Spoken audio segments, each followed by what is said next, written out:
Hi, welcome back to Keep It Dirty, a podcast where my guests share their life living functionally and sustainably, and the why behind their experiences navigating through our ever-changing environment.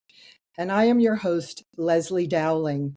I'm a corporate speaker sharing how one can jumpstart your life with increased revenue and productivity through restorative health techniques. And today, it's really a pleasure to welcome my guest, Freya Oostingh. She is a functional nutrition therapist. So thank you, Freya, for being here. I'd love for you to share with everybody some of the other things that you use in your practice and a little bit background with your story. Okay, my pleasure, Leslie. Thanks for having me. Okay, so I will tell a little bit about my story and the events of maybe the last 10 years. It's been a little over 10 years. I sure as heck never saw it coming. I thought I was living a pretty healthy life, always interested in fitness, stayed fit, thought I ate pretty well. But I went for a Botox shot, and immediately after the shot, it was a very small dose, not even a typical dose, just right for the glabellar lines. Immediately after the dose, I started to have very bizarre neurological symptoms, tunnel vision, just felt weak, faint. It just felt really weird.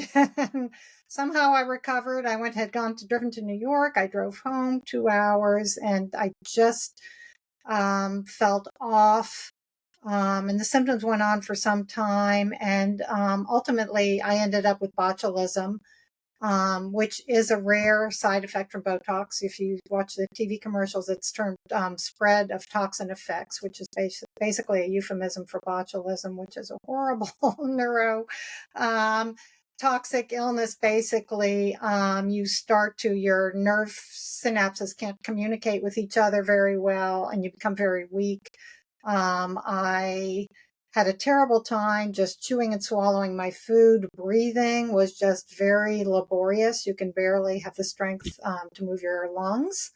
And I certainly couldn't drive a car. I think they mentioned that on the commercial. Don't try to drive a car. Well, who would think that you don't have the strength to turn a steering wheel? But I did not. So it was pretty awful. And it went on for some time, many months.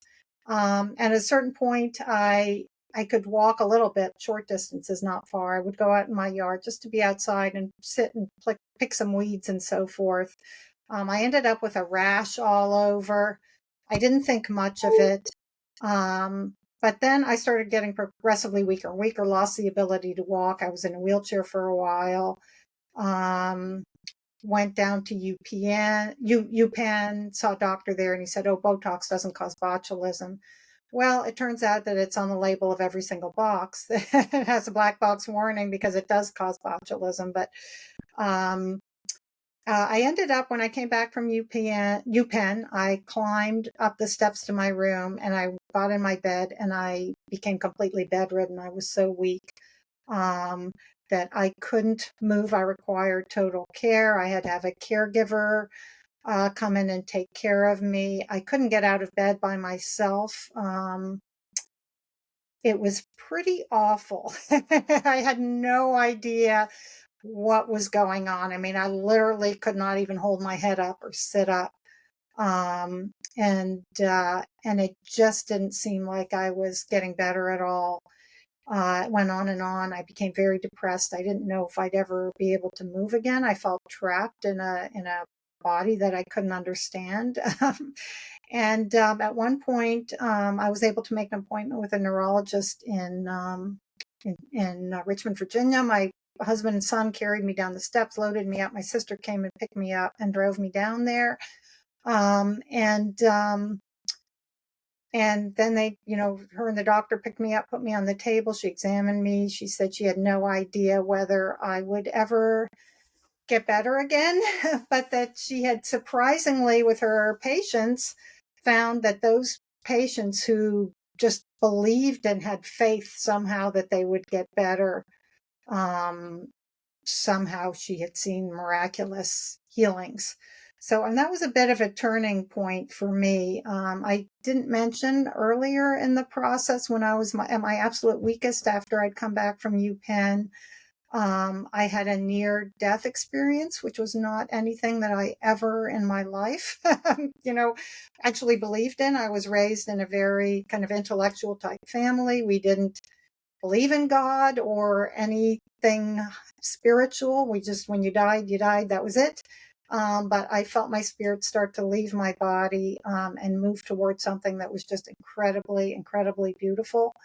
And in an instant, everything changed for me. And this is a very common story for people that have had near-death experiences. I mean, I just instantaneously realized how ridiculous to think that there wasn't a spirit inside. And I came to see our body more as a vessel for a spirit. I also understood in that moment that this life is just very transitory and very brief, and that there may be something, place where our spirit came from and goes that's more long lasting. I mean, it just totally changed me. Believe me, I would never have thought these things before. It had to happen to me for me to realize it. But somehow between that and the doctor telling me just to have faith in my recovery, I started to make a connection to like in the intelligence of life, or just I lay in my bed. I couldn't move for it was ultimately about 8 months. But I could look out my window and I saw the beautiful trees and I heard the birds. I started to identify every bird song, and just made that connection with life that kind of started to pull me back to life. I still wasn't getting better. I could do some research on my cell phone, tipped on its side, not because I couldn't hold it up. And I started to feel like I was toxic, neurotoxic in some way. So I read about activated charcoal, and I thank God for Amazon. I ordered lots of charcoal powder, and I would put it in drinks of water, lots and lots of it in water. And after about 8 months of being completely unable to move, I could start to sit up for the first time after about a month of drinking the charcoal. So clearly it was drawing something out of me. And then at a certain point, I had an acupuncturist come in and she said, I think you look like you have Lyme disease. So it turns out when I got that rash, I apparently had been bitten by a tick. Once again, they carried me down the steps, went to a doctor. He tested me, and I was double positive CDC for Lyme disease. So he wanted to put a neck portal in and give me intravenous antibiotics, but something told me no, that's going to kill me. I was so weak. So I just started doing herbal medicines, and it was a long healing process. When you've been bedridden for about 8 months, you're literally just bones and skin. It's amazing how quickly the muscles go. So it took a long time for me to walk again. This whole time I was researching about the importance of food and diet. I changed my diet. I cut out inflammatory foods like gluten. Whereas before I was definitely a gluten and sugar aholic. I had to cut these foods out. I started, following as much as possible. I couldn't make the food yet, but I would ask my husband to bring me more, salads, more nutrient dense food. And I started taking a bunch of supplements. And slowly, I was able to recover my health. And then I just kept going and going and going. And now, I guess I'm in the, kind of phase of extreme biohacker. So I do all kinds of things. I just keep supporting my health, but I experiment on my health myself so that I can share what works for me with clients. So some of the things that I like to do now, I'm definitely into cold plunging. I absolutely love it. I started with the cold showers. Now we have a cold plunge tank. But these are things that are kind of more after you've gone through the initial phases of healing for supporting your mitochondrial health and really getting your mitochondria the energy factories of your body up and running. I had very poor energy for a long time. So I feel like at this point, I do a lot of breath work, different kinds of breath work. I take a lot of more advanced supplements for mitochondrial health. But I mean, it is a gift. And I always say it was a gift in strange wrapping paper. It was horrendous to lay there and not know, to have your life basically stripped away from you, not know if you're going to get better. But at the same time, what I got from it was, I would never give it back. I mean, I was talking to someone the other day and I said, if you gave me $1 billion to take away that horrible experience, I wouldn't get it back, because I learned so much. I found a sense of purpose once I became better myself. I went to school and I now see clients. And I love what I do, and I love helping people, and I love how my approach is different from the traditional medical approach where people come in, they're just in and out.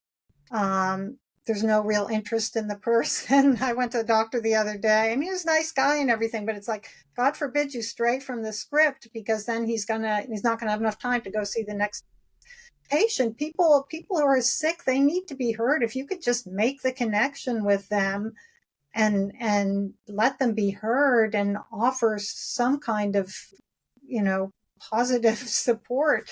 And that's not hard to do, because I truly learned just the miraculous capacity of a body to heal.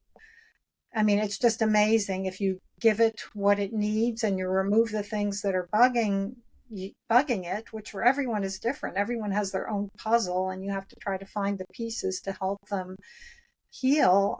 It can heal. I never thought I would be in as good a shape as I am now, which in some ways is the best shape of my life. I thought, okay, maybe the best I have is to be in a wheelchair, but at least I can get out of bed. So I truly, and with my clients too, just by making some dietary changes within weeks, literally symptoms that they've had for years, I see it over and over and over, that they didn't even attribute to certain inflammatory foods they were eating or to their diet, are gone. Problems they've had for 20 years. It's just amazing over and over again how life knows what to do. And once again, that's that intelligence. Life has such an intelligence. It's amazing to feel that. You see it in nature all the time. If there's a forest fire, it knows what to do. Forest knows what to do to regenerate itself, and our bodies know what to do if we just, allow them to do that. Unfortunately, we live in a world that's full of toxins, and people, eat a diet that's not food, which is just crazy. That's something I think about and deal with all the time. It's just that massive disconnect that we have from the way life is and the way life functions. So I look at health definitely as ecosystem health, where each one of us is an ecosystem filled with countless life forms and many, many times more microbes, microbial cells than human cells. And it's the parallel is the ecosystem outside and around us. But where you see how a damaged ecosystem, just nature starts to fall apart. The web of life is no longer working the way it should be. You start to get invasive species moving in because the native species are dying off. The same thing happens in our body. We take tons of antibiotics, we eat, and our microbial ecosystem becomes damaged, and then we get invasive species, yeast, things like that cause a lot of problems. So I guess my approach now to working with clients is just, like I said, it's a puzzle, and you have to put the pieces together, what's causing the problem. But I look at first of all, everyone is individual. And second of all, as an ecosystem, and where the problems are, how a lot of that starts at birth. whether if they're born by C-section and they're not even populated with the, microbes from the birth canal, things like that. But you can see that it just, when I talk to people, I always do a health history timeline, which takes a while, but you get a lot of information. And so you can see where once the ecosystem starts to go wrong, that there's a setup for autoimmune conditions and all kinds of conditions, basically. So I look at that part of the picture. I look at diet, which is huge. About 80% of the average American diet now comes from ultra-processed foods, which are not foods. It's just insane. How did this happen? That a species just stopped eating the foods that their body needs, that contain the nutrients that, every single structure and every function of our body runs on the nutrients from the food that we've been eating for 2 million years and that our body recognizes as food that contains the nutrients it needs. So every single thing you put in your mouth, either your body is going to recognize it as, okay, this is what I evolved with for 2 million years, I know what to do with this, or it's going to be something that humans made in a factory somewhere that's loaded with additives and emulsifiers and preservatives and flavorizers and God knows what else. That's not a food. And if your body doesn't recognize it as a food, it basically ends up being a toxin. And now your body has this problem of, of detoxifying it, storing it. It can be stored in adipose tissue. That's problematic. So once again, ecosystem health, our diet, the impacts of our diet, and there I see just huge improvements. Like I said, within a matter of weeks, I run a 5-week program called Restart, where I basically put people on kind of an anti-inflammatory diet. And it's just amazing from the beginning to the end of those 5 weeks, the changes and I also always do testing so I can kind of document and see for myself. But symptom resolution is usually anywhere from half their symptoms are gone to 2/3 within just 5 weeks. And then detox is also a big issue for a lot of people. But by changing your diet and eating, nutrient-dense foods, your body knows how to detox. It will already start up kind of some detox processes, but sometimes you need more on top of that. And then the last big piece that I just find is so important for everybody, and I feel like it's getting more kind of focused, but still not as much as it should, is just nervous system balance. How our nervous system works. I mean, we're basically the managers of our nervous system. And when I ask a lot of my clients, like, do you know about the nervous system, sympathetic state, fight or flight, and parasympathetic, rest and digest, I would say 70% of them don't even know. So then you're just at the mercy of whatever your nervous system is going to do. And believe me, in this day and age, it's going to go into fight or flight. So basically, you're either in it only has 2 main branches: that sympathetic, fight or flight, parasympathetic, rest and digest. And it's like 2 different roads. I always say you can drive down one road or drive down the other, but you can't drive down 2 roads at the same time. So at any time, one or the other is going to be dominant. And depending on which branch is dominant, it's going to send a different message to every single cell in your body. It's kind of the command center. So every single cell is going to get a different message through hormones and chemicals as to how to respond at that time. If you're in sympathetic state, the blood is going to move away from your periphery, your digestive area. You're not going to be able to digest. You're not going to make your digestive secretions. The blood's going to go to the periphery. You're going to, to give you the energy to run away, to deal with the emergency. So that's your sympathetic is your emergency mode. And a lot of people, just because of the way life is now, if you're busy, I also call it thinking mode. Just busy, stressed, stuck in traffic, cell phones going ding, ding, ding. You're looking at the news. You're constantly barraged with information, even at the gas station. I mean, it just never ends. you get stuck over there, and it's meant to be just a state where you're acutely handling an emergency, but we end up being there all the time. It's very damaging to health. So that parasympathetic, or rest and digest, is basically the branch that you would digest your food in, that your body regenerates, tissue regenerates. It's your healing state. You detoxify in that state. And so you need to be in your healing state most of the time for your body to function optimally, and also to be able to digest. So a lot of people are just, eating in their car, they're walking in their house after a busy day of work, my husband, sorry, standing at the counter shoveling stuff in. Well, you're still stressed from work. You haven't taken the time to kind of ease your way into that sympathetic state.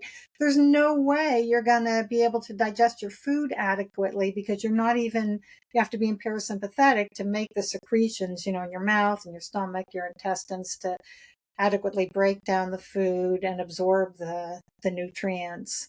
So there's also an epidemic of digestive health issues, and I do attribute a lot of that to just people being in stress mode most of the time. And you have to be aware. You have to constantly monitor throughout the day, in a way, where you are. That's part of being the manager, of your nervous system, of not just letting it happen. And so another quick story, and it's just trauma will put people in that stress state. So when I was 14, I was walking on some train tracks. I just happened to turn around. Train was coming around the bend. And I went to run, carrying all my school books, went to run off, tripped, and was laying on the tracks as the train was coming. My books were all over the place, but as I hit the tracks, I fell on my spleen and ruptured my spleen. Somehow or another, I picked up all my, I didn't pick up all my books. The train went by. It was a big mess of stuff all over. Went to pick up my books. I very quickly went into shock. Thank God I was close enough to my home. My mom was at work, but I went across the street. A neighbor was there. She called an ambulance for me. But so I was 14. For most of my life, it just happened. I went on with my life. I didn't think much about it.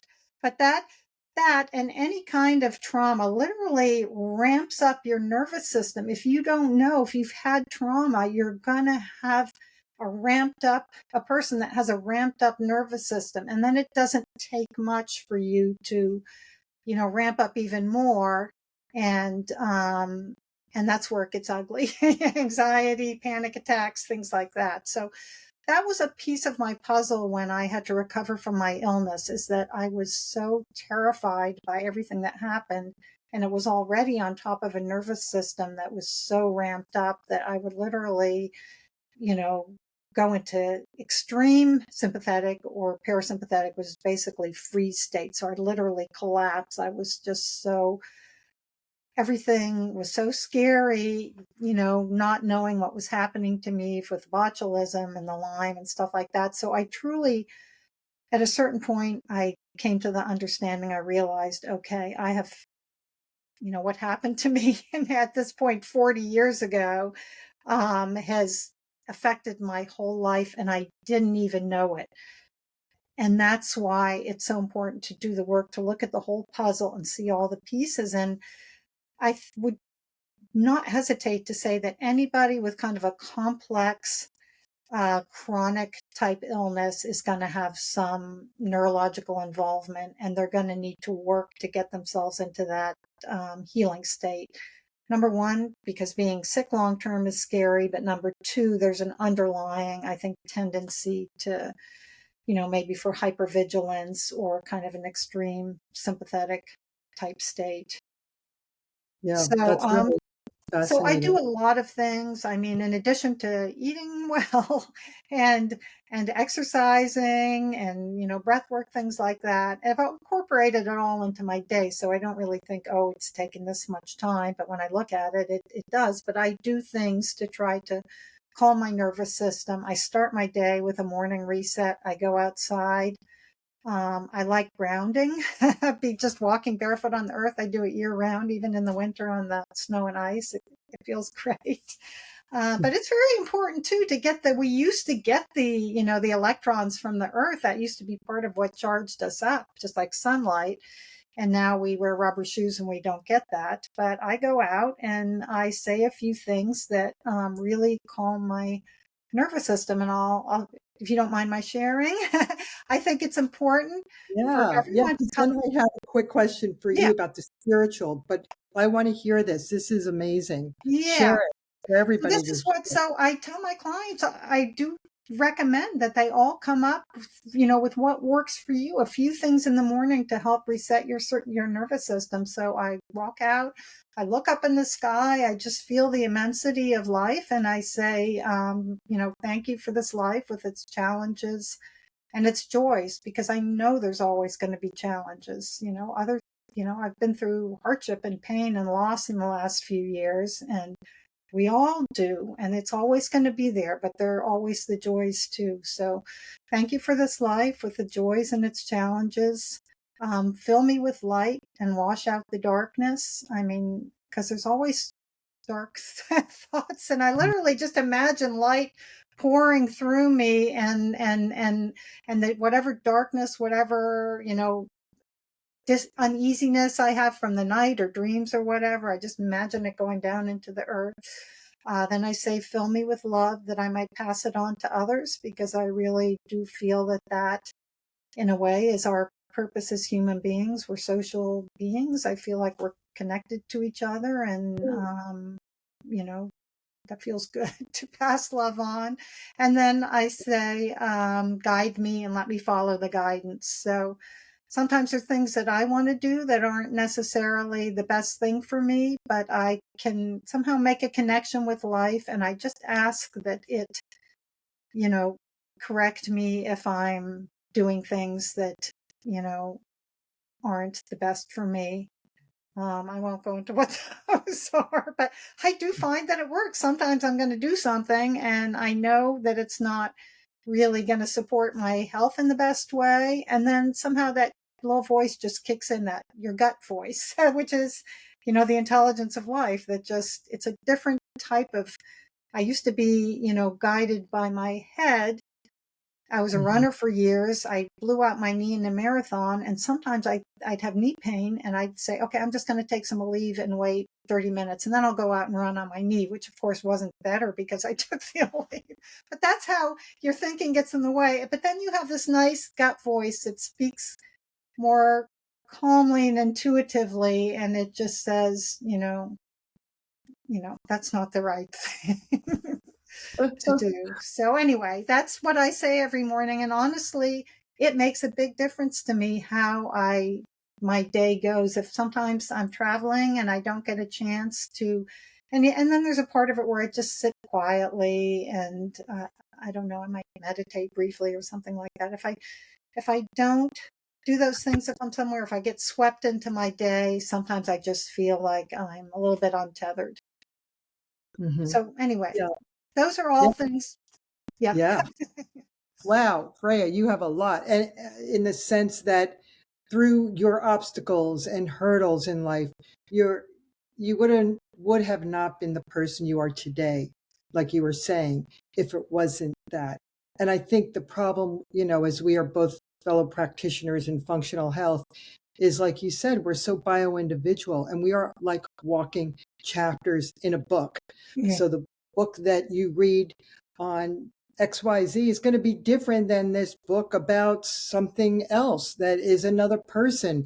And you have to treat them with layering off, peeling off those layers of an onion with the years of whatever they have been through, which I just wish more people can understand, that instead of the going to the doctor, he's going to give me a pill. Hopefully that'll make a miracle will happen and then I'll feel better, which is so not true. But I wanted to ask you regarding the spiritual side, because for me, I grew up with a mother that figured out numerologically. I was a C-section, so she figured I want my daughter born on December 6th. So I'm a path of life 3, which is really just loves meeting people and just adventurous. And so I always was in the spiritual world. But I know what you were saying, how I'm so tapped into Mother Nature, and I'm so passionate about us trying to preserve and connect, because the more you can connect with Mother Earth, the more you can tap into your intuitiveness to be able to listen to your inner voice. And so when you went through this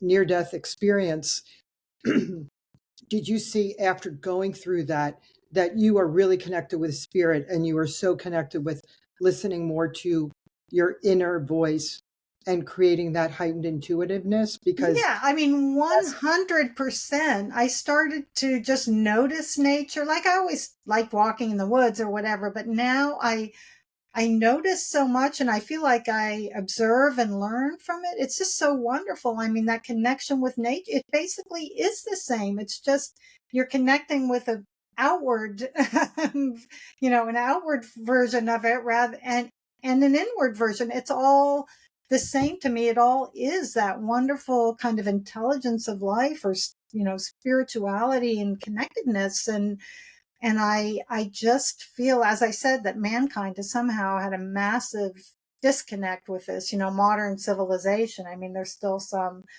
tribes and so forth. And I think part of the problem was that we did start to believe that we were somehow above nature, that we were smarter than other creatures. I remember going to school and them saying, oh, you can't, animals have no emotions, you can't, I forget what they were, anthropomorphic or whatever, you can't give animals human emotions. Well, I don't care what you call them. Of course they have emotions. You see it all the time. Even trees, I mean, it's just so fascinating, the web of life and the connection of other species to each other, like trees, how they connect underground through the root systems and send messages, just like neurotransmitters in a way, and our body communicate, the trees communicate. It's just, I just feel like somehow, once again, there's that disconnect, that we thought we were superior, but basically we just got cut off, and we're just now learning again, relearning the immensity of how, of nature and the value of it. And I believe that in nature, we can find most of the remedies that we need actually to heal our bodies. Somehow or other, we started making chemicals and that, and taking that path, that became our medicine, but those all have side effects. And the whole thing with food, like, how the heck is it possible that a whole species just stopped eating what its body needs to be healthy and started eating all this other stuff? I just want to cry. I go to the grocery store and there's boxes upon boxes of, like, I mean, tasty cakes and snack foods, and you're looking at the cart and you're thinking, where is the food? And then you go in a pharmacy and the whole front by the cash register is candy, and once again, cakey things, and in the back is the pharmaceuticals. And people just, some people clearly get it, but masses of people just don't see it. Yeah. It's sad. It's tragic. I mean, I do feel in some ways that it is, we're at a tipping point in terms of the health of the planet and the health of, of the life on the planet, including us. And basically it's because of humans and our, our arrogance in a way, and our, our loss of respect and, guidance from life. Yeah. And that's why, I'm better with sharing and being really transparent, telling people that when I went through losing my mother, who it was just so spiritual, and we were connected on so many levels, to try to explain and unravel that. But I always felt like I was put on this planet to be a messenger, to, like you, helping, empowering others, to really spread the word of, we got to get back to this planet. This is what life is all about. We are at such a disconnect. And and somebody was just sharing with me, because we were talking about spirituality and numerology and horoscopes, which I really want to get to really learn a little bit more. Right. We're entering, I think 2024 is the age of Aquarius. So that's like new beginnings. Yeah. And right now we're in Pluto, which is, you just feel like everything is bubbling over. People are anybody that I talk to, you know, they're at a crossroads with life, and they're just, it's getting where it's amped up like 10 decibels. And Yes. people are having these incredible awarenesses. Yes. And if anything, it just empowers others to really look at their life and saying, what do we need to do to get back to some sort of normalcy? And that is getting back to spirituality, getting back to who you are and listening to what your body needs. Because like we Yeah. said, you know, the cleaner you eat, the more in tune you are with your body, and the more you feel so much better that you could Yeah. thrive. But I just love your story. It's just so powerful and amazing, because there are people out there that need to hear what you're saying, that need to know that if they're in a spiral downturn, and they're hitting the wall with multiple doctors not really giving them the answers they want, Yeah. such fight or flight, that they need to decompress and take those layers off to get to what is really going on, to the roots of the matter. So, Yeah. And I believe ultimately it's hugely hopeful. I feel like a lot of people, same with me. I went to the doctor and I felt no hope. I felt mhm, almost, well, it wasn't even, I mean, it clearly was contempt at times the way I was treated. And, um, that's horrible. That doesn't help someone heal. And I think a lot of people don't understand the difference between like a deep healing and symptom mhm, suppression, but, healing's definitely the way to go. It's a lot of hard work, but it's hopeful, and the reward is you feel great, and it feels great to be, like you say, connected, however, spirituality to the earth, to the beauty of life. mhm. Yeah. Yeah. And I think people are more accepting of it because of all that we've been through in this world in the Yeah. last couple of years. So people are reaching out for other things, and you know, it's pretty powerful. It Yeah. really is.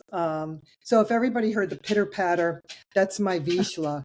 I think he's feeling my energy, Yeah. and the sun is starting to go down here on the East Yeah. Coast, and he's feeling that he sees the deer. So if you hear him barking, you'll Okay. know that's Finnegan. He's part of the show sometimes. Yeah. Okay. He just left.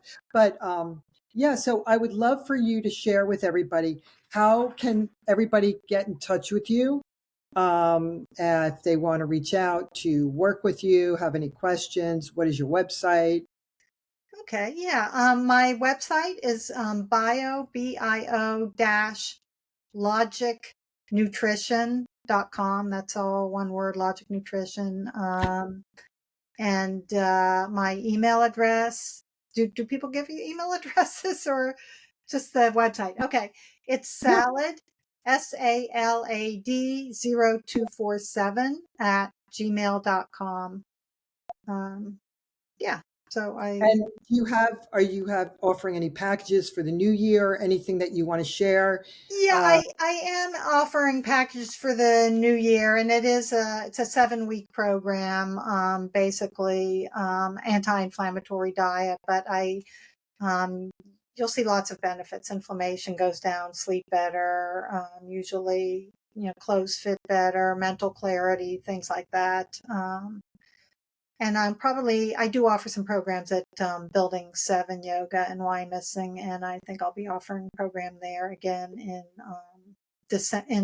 January, and that's called Mind Body Renewal. oh, that's terrific. Yeah.